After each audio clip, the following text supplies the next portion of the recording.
तो मुझे आज इस सेशन में कुछ अलग बात करनी है। स्पेशली सेशन है ये, इसमें कुछ टिप्स या ट्रिक्स या कोई ट्रीटमेंट के बारे में हम बात नहीं करने वाले हैं। इस सेशन में हम आपको ये बताने वाले हैं कि हमारे सेंटर पर किस तरह के लोग आए, किस तरह की बीमारी वाले लोग आए और हमने उसका किस तरह से इलाज किया। हमारे सेंटर पर पिछले हफ्ते एक व्यक्ति आया था, बड़ौदा का ही था। उसकी जॉब एक अच्छी जॉब थी। यहाँ पे एक L&T कंपनी है, उसके अंदर वो R&D डिपार्टमेंट में है, रिसर्च एंड डेवलपमेंट डिपार्टमेंट में। अब इसके नीचे 40 इंजीनियर काम करते हैं।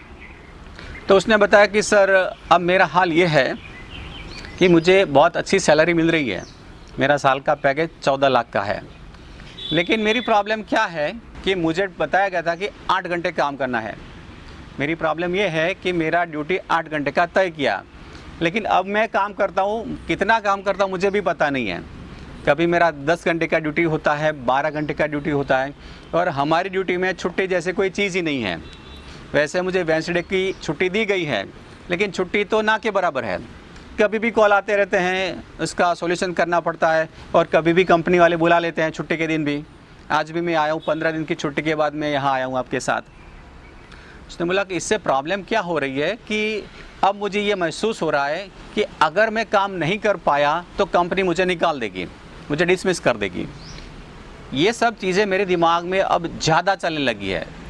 यानी पूरा दिन दिमाग यही चीज़ सोचता रहता है कि अगर मेरी कोई गलती हो गई तो मुझे कंपनी निकाल देगी, मुझे निकाल देगी, मुझे निकाल देगी। बस यही सोच दिमाग के अंदर चलती रहती है। और इससे हाल ये हो गया कि पूरा दिन मेरा इस सोच की गहराई में रहता है। इससे मेरा BP का प्रॉब्लम हो गया अभी। ये सीधी बात है, अगर आप पूरा दिन आप ज़्यादातर नेगेटिव फीलिंग करते हो, डर घबराहट में आप रहते हो, तो BP बढ़ने वाला है। तो BP जिसकी ज़्यादा है उसको देखना चाहिए कि अपनी जो डर घबराहट है उसको सही करना पड़ेगा। तो उसने बताया कि सर ये BP की प्रॉब्लम हुई, इससे और कुछ समस्याएं खड़ी हो गई। तो अब मुझे ये लगता है कि मेरी समस्याएं अब चरम सीमा पर है। अब मुझे इतना डर लगता है कि कंपनी में जाता हूँ तब भी डर लगता है, कंपनी से बाहर निकलता हूँ तब भी डर लगता है कि आज मेरा आखिरी दिन होगा, यानी कि कंपनी आज मुझे मना कर देगी, कल से नहीं आने का है। तो अब मैं इससे बहुत ही प्रभावित हो चुका हूँ, इससे मैं बहुत अशांत रहता हूँ। तो अब मुझे लगता है कि इसकी मुझे इलाज की ज़रूरत है। मैंने साइकियाट्रिस्ट ट्रीटमेंट लिया, लेकिन इससे कोई फ़ायदा नहीं हुआ।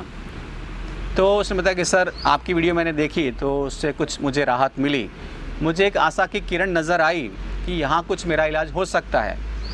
तो उसने बोला कि सर मैं आप जो बताओगे मैं करूँगा, लेकिन मुझे इससे बाहर निकलना है। तो हमने उससे बताया कि चलो आप बड़ौदा लोकल है तो आप एवरी वीक आइए, हर हफ्ते आप आइए और ये जो हम ट्रीटमेंट दें आप फॉलो कीजिए और जल्दी से आप ठीक हो जाएंगे। तो उसने माना कि सर मैं हर हफ्ते आऊँगा, लेकिन मुझे जल्दी से ठीक होना है। तो उसका अब इलाज अब शुरू होगा। इस तरह से कल एक बंदा आया था, यहाँ सूरत से आया था, वो भी एक प्राइवेट कंपनी में जॉब कर रहा है। उसका किस्सा मुझे बहुत अजीब लगा। मुझे इसका किस्सा सबको शेयर करने में मुझे ज़्यादा इंटरेस्ट इसलिए है कि इस तरह की समस्याएं आपके साथ या किसी और के साथ नहीं होनी चाहिए। उसके केस में बात यह है कि उसका भी एक अच्छा जॉब था, प्राइवेट कंपनी में वो जॉब कर रहा है। तो जॉब के अंदर भी उसको ज़्यादा टाइम देना पड़ता है। प्राइवेट जॉब में आज टाइम का कोई तय नहीं है। तो सुबह में जल्दी से सुबह में वो 7 बजे घर से निकल जाता था, रात को कभी 8 भी बजते हैं, कभी 9 भी बजते हैं। तो मतलब उसमें ख़ास बात ये थी कि उसने लव मैरिज किया था। लव मैरिज अच्छी चल रही थी, उसका एक बेटा भी हुआ। लेकिन अब मामला ये हुआ कि कंपनी में उसको ज़्यादा टाइम देना पड़ता था, तो उससे इसकी वाइफ को दिक्कत महसूस हुई कि आप कंपनी के लिए इतना ज़्यादा टाइम देते हो, फैमिली के लिए टाइम नहीं देते हो। कई बार इसकी वाइफ ने शिकायत की कि आप कुछ टाइम हमें दो, संडे को भी, मतलब छुट्टी के दिन भी घर पे, छुट्टी के दिन तो घर पे रहो, हमारे साथ टाइम बिताओ। लेकिन प्राइवेट कंपनी में ऐसे बोला कि छुट्टी जैसा कुछ ज़्यादा होता नहीं है, छुट्टी के दिन भी कभी जाना पड़ता है, कभी कॉल अटेंड करने पड़ते हैं। तो इससे बहुत परेशानी हुई, इससे इसकी वाइफ को बहुत ज़्यादा परेशानी हुई। तो इसकी वाइफ ने कई बार शिकायत की, लेकिन ये बंदे ने कुछ खास सुधार नहीं किया। तो मामला धीरे धीरे ये हुआ कि ये जो औरत थी, इस बंदे की वाइफ, धीरे धीरे किसी और के चक्कर में फंसने लगी। एमवे करके कोई कंपनी है, इसके अंदर जो मल्टी लेवल मार्केटिंग कंपनी है उसके अंदर उसने कोई व्यक्ति ने इसके एमबीए के अंदर जोड़ दिया। अब जिस व्यक्ति ने इसको जोड़ा वो व्यक्ति इसके साथ रिलेशन बनाने लगा, इस व्यक्ति ने इसके साथ रिलेशन बनाए। वो व्यक्ति, उसका जो हस्बैंड है, तो 7 बजे से 9 बजे तक जॉब करता है, उसको पता ही नहीं चलता कि घर पे होता क्या है। ये लेडी ने एमबीए ज्वाइन कर ली और उसने मल्टी लेवल मार्केटिंग शुरू किया। तो उसका जो मीटिंग होते रहते हैं, उसके जो सेशन होते रहते हैं, उसकी जो ट्रेनिंग सेशन होते हैं, वो बस बाहर घूमना, लोगों को बिजनेस बताने के लिए जाना, चलता रहा। और एक समय ऐसा भी आया कि उस आदमी को तब पता चला कि इसकी वाइफ का कुछ बिहेवियर बदला गया। इसने जब महसूस किया इसकी वाइफ का बिहेवियर बदल गया, तब उसको कुछ डाउट आया, ये कुछ गड़बड़ तो है। पहले तो ऐसा नहीं करती थी, इतना अवॉइड नहीं करती थी, अब इतना अवॉइड क्यों कर रही है। तो उसने एक बार उसका मोबाइल चेक करने की कोशिश की। उसकी वाइफ ने देख लिया कि मोबाइल चेक कर रहे हैं, मोबाइल छीन लिया। आपको क्या राइट है मेरे मोबाइल चेक करने का, नहीं चेक करने का। फिर मौका मिलते मोबाइल चेक किया तो उसमें कुछ अनवांटेड मैसेजेस मिले व्हाट्सएप पर। किसी और व्यक्ति को उसने कुछ गलत चीज़ें बताई थी, गलत कुछ व्हाट्सएप मैसेज में कुछ गलत चीज़ें बाहर आई। तब उसको पता चला कि कुछ गहरा चक्कर, मामला बहुत आगे तक पहुंच गया है। तब उसने सोचा कि अब तो क्या करें। फिर इसने बोला कि चलो भाई ठीक है, गलतियां हो जाती हैं, अब तो बदलना चाहिए।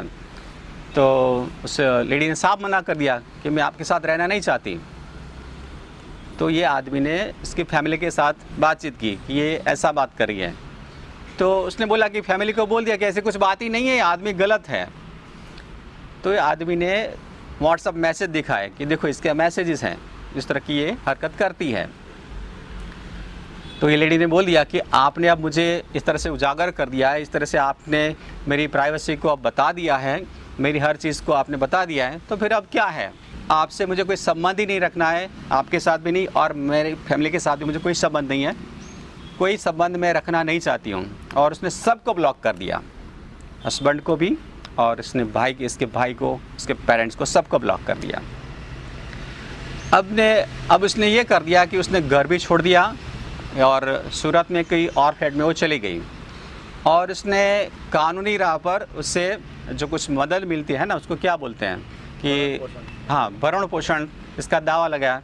तो कोर्ट ने इसको मंजूर कर दिया। तो कोर्ट उससे पैसे देने के लिए बोल दिया कि चलो आपको वाइफ के लिए महीने में इतना खर्चा देना पड़ेगा। तो ये भी एक अलग से खर्चा आने लगा। और मामला अभी भी ये है कि उसका उस व्यक्ति के साथ, एमए वाले व्यक्ति के साथ उसका रिलेशन है। कल मेरे साथ बहुत देर तक बैठा तो उसने बोला कि सर अब उसमें क्या हो सकता है।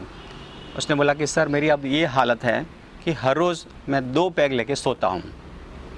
मेरे घर में अब कोई नहीं, मेरा घर में हम इतने ही थे, मेरी वाइफ और मेरा 6 साल का बेटा। अब मेरी वाइफ मेरे बेटे को लेकर चली गई और कोर्ट ने मुझे मना कर दिया कि इसके साथ आपको बातचीत नहीं करनी है। तो मैं इससे बात भी नहीं कर सकता बेटे के साथ। तो अब मैं घर पे अकेला हूँ।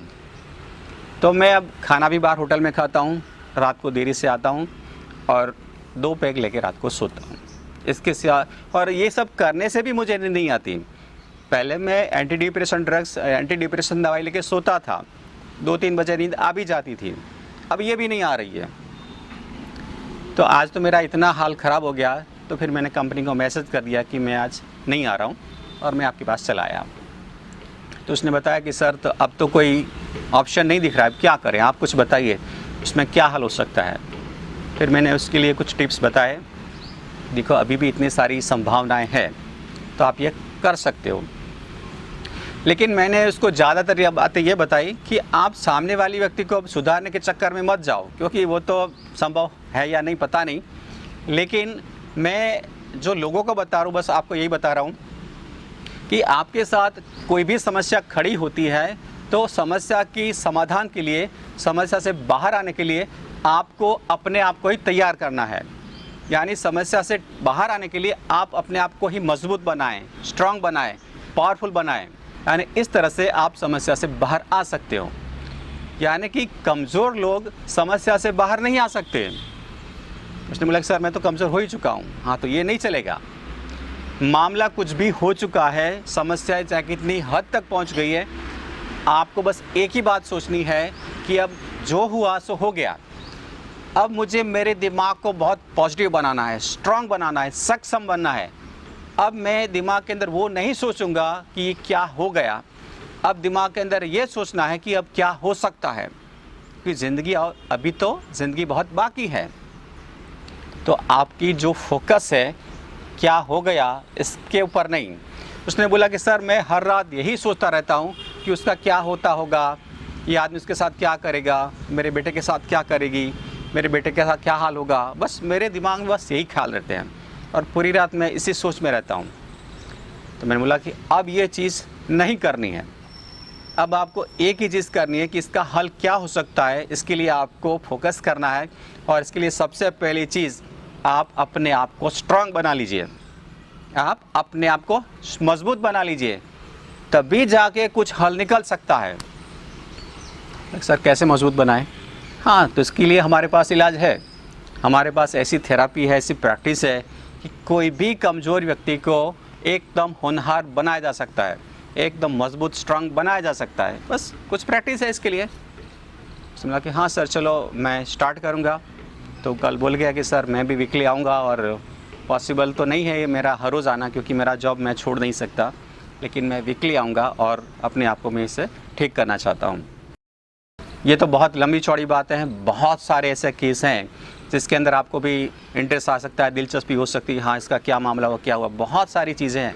लेकिन मैं कुछ गिने चुने एग्जाम्पल ही आपको बताना चाहता था कि देखो ऐसी ऐसी चीज़ें लोगों के साथ हुई हैं, ऐसी चीज़ों से लोग समस्या में आए, डिप्रेशन में आए और फोबिया का शिकार हुए, कोई ओसीडी का शिकार हुआ।